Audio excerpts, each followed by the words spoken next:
बिस्मिल्लाहिर्रहमानिर्रहीम। मोहतरम नाज़रीन किराम, हमने अपनी पिछली नशिस्त में ज़कात की तारीफ़ और ज़कात फ़र्ज़ होने के लिए जो शराइत होती हैं उनका बयान समाअत फ़रमाया था।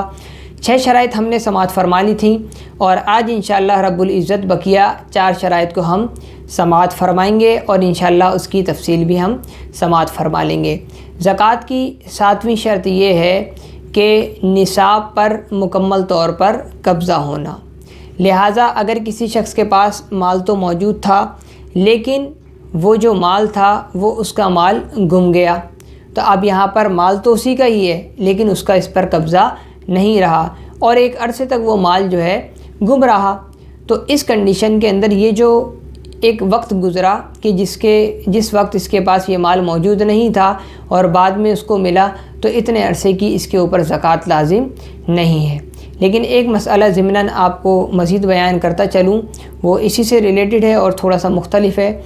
वो ये है कि अगर किसी शख्स ने माल तिजारत ख़रीदा लेकिन उसके ऊपर साल भर कब्ज़ा नहीं किया, तो अब साल मुकम्मल होने पर इसके ऊपर ज़कात की अदायगी लाजिम नहीं होगी।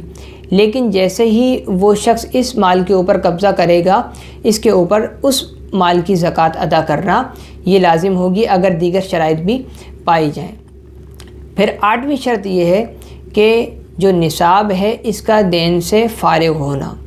अब इससे मुराद ये है कि मिसाल के तौर पर एक शख्स था, उसके पास 50,000 रुपये पिछले साल मौजूद थे और उसका साल मुकम्मल हो चुका था और उसके ऊपर ज़कात फ़र्ज़ थी, लेकिन उस शख्स ने पिछले साल की ज़कात की अदायगी नहीं की और इस साल भी मिसाल के तौर पर 50,000 रुपये ही निसाब बनता है और पूरा साल गुज़र गया।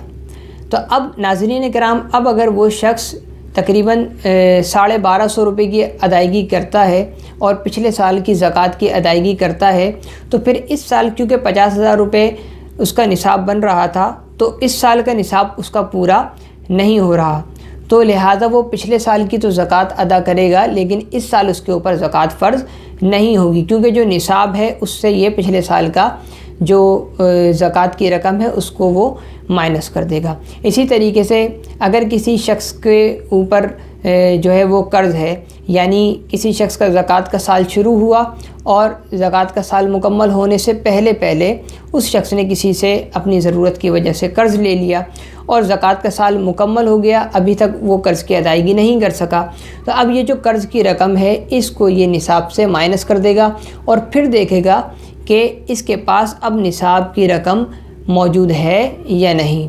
तो अगर तो निसाब अब बचता है तो इसके ऊपर ज़कात फ़र्ज़ होगी और अगर निसाब से कम रकम बचेगी तो इसके ऊपर ज़कात फ़र्ज़ नहीं होगी।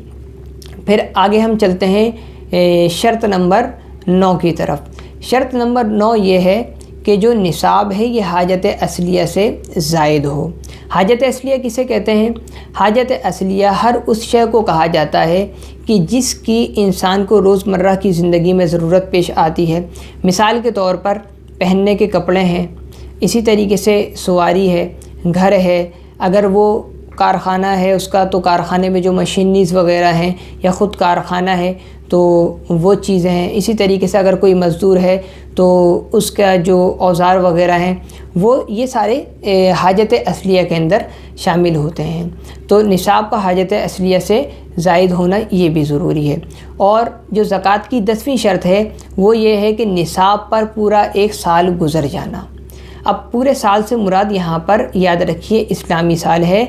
ये जो हमारी यहाँ शमसी साल होता है जनवरी फरवरी, तो इससे ये मुराद नहीं है बल्कि इसके अंदर इस्लामी साल का एतबार किया जाता है।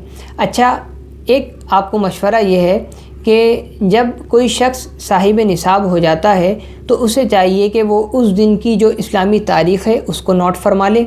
इसी तरीके से वो जो वक्त है उसको भी वो नोट फरमा ले, क्योंकि अब अगले साल जब ये वक्त और ये दिन इस्लामी साल का जब आएगा तो उस वक्त उसके ऊपर ज़कात की अदायगी लाजिम होगी।